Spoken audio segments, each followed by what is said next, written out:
can you please share us what is, in your word, what is the beauty of gospel that should motivate each of us to share?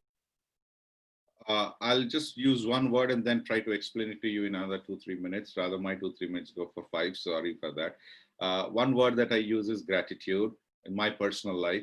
I'm sold out for Christ because my gratitude comes of being sold out. Uh, I had no help. My father was a believer, a Christian, not a believer when I came to know the Lord. My mother was a Christian. We were a Christian family, but there was no help for me to understand Christ per se. And I have no clue about eternity, leave eternity. I didn't have a clue about my future because I was wanting to be a doctor. I'm trying to do BCom, and I had no clue. At that time, God entered into my life and guided me step by step, or rather today when I look back, sometimes I didn't understand. I just purely blankly believed. And today when I look back, everything became benefit for me. And then I realized, and after some years, I realized God is so loving, caring, and he's so careful about me. Actually, he need not be. There are so many creatures, or so many elephants die, so many big whales die. What I mean to say, in the number of size, big creations die, and they kind of nobody's bothered. But for us, God is so careful about our future. God so loves us, so that he says that he's worried about us, he cares for us, he notes everything about us. And that what promotes that gratitude in me, and saying, God, I'm thankful to you, because who am I that you're so merciful, so mindful, so kind towards me. And when I look back at what he has done for me, nobody else would have done. And that is what pushes me to say that, Lord, you have given your life for me. Would I not go and stand and say? And as I told Brother Avinash, I'm sold out. I'll tell you, when I look back at life, every small incident, right from the sofa to the car or to the house or anything that you see around, it's God's grace. Unless that okay, you will also have to train and discipline yourself to see God in certain things. If you were to want to see yourself, then you'll say, oh, my job, my salary, my EMI I paid. Therefore, if you want to see that, you'll miss the grace of God. But if you want to see the grace of God, I train myself seeing how God is orchestrating that.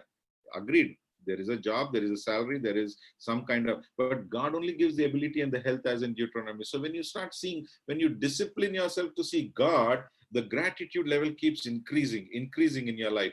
And you are so obliged. I'll tell you what, when I look at somebody, when I talk to somebody, I always have the feeling inside me to do something for the other person, to help. In my family, they jokingly say, if given opportunity, I did that also. Sometime I found somebody, a preacher, I thought, I gave him a kinetic Honda. We had one at home, I gave it to him, and he took that and he ran off. He left the church. He found the kinetic Honda more important than the church, I guess. So my family says, you destroy somebody by giving. But what I want to tell you is, I'm motivated the fact because he gave me freely without my asking. So should I not be doing it something without his asking? Was always the desire, always want to do something, not because I'm good, but the one who gives me from behind is the best of all. So that kind of gratitude drives me personally. And as to you say, the beauty of the beauty of the gospel is, and from Genesis chapter 3, when you look at Adam, where are you? I'll tell you what, wherever you are, whether you are in your education, career, marriage, or wherever, God is asking that loving question and say, where are you? Because why? God wants you. Wonderful. That kind of is mind-boggling.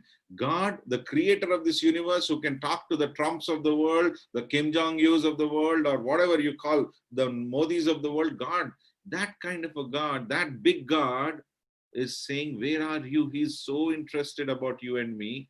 And that is the love he shows to us.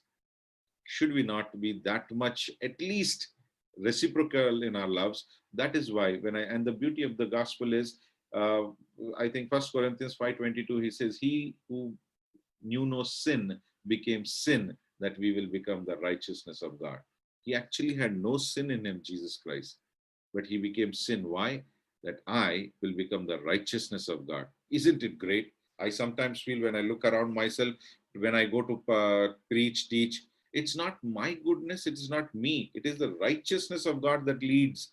I have to just be available there in the right time. And I'll tell you, God can achieve greater stuff. And that I've seen in my life. Therefore, I'm sold out. Since I'm sold out, I found gratitude. And the beauty of the gospel is, He came down searching. He reached out to you, and He is still concerned, caring, loving, covering you with His grace. That, and because it is He, we'll face our tomorrows. And because of Him, we should be prompted to speak the gospel, not because of us. Another thing, last thing I would like to share this and say, this was about the past and the present. About the future, we might talk about, I might set up a big company, I might set up a big house, I might set up, my children might go and do big studies, blah, blah, blah. But when I'm going to enter into eternity, that is undefined time and space, my friends. In that eternity, I'll be with Him. Am I prepared to be with Him there is the question. When I know that I'm going to be there, if my hope is correct, if my focus is correct, despite all my jobs, despite all my whatever I do, preaching, teaching, working, all, if I'm going to reach heaven, if that one single goal, if I don't have, my friends, as a Christian, I think I'm walking around in air. I'm just going, we need to reach out to, we should be heaven bound. And if you're heaven bound, then you will be preparing yourself to meet your maker. And then one of the preparation is you'll understand Him, you'll live for Him, you'll love Him. Once you start living and understanding Him, you'll love Him. And nothing will stop you from doing things what you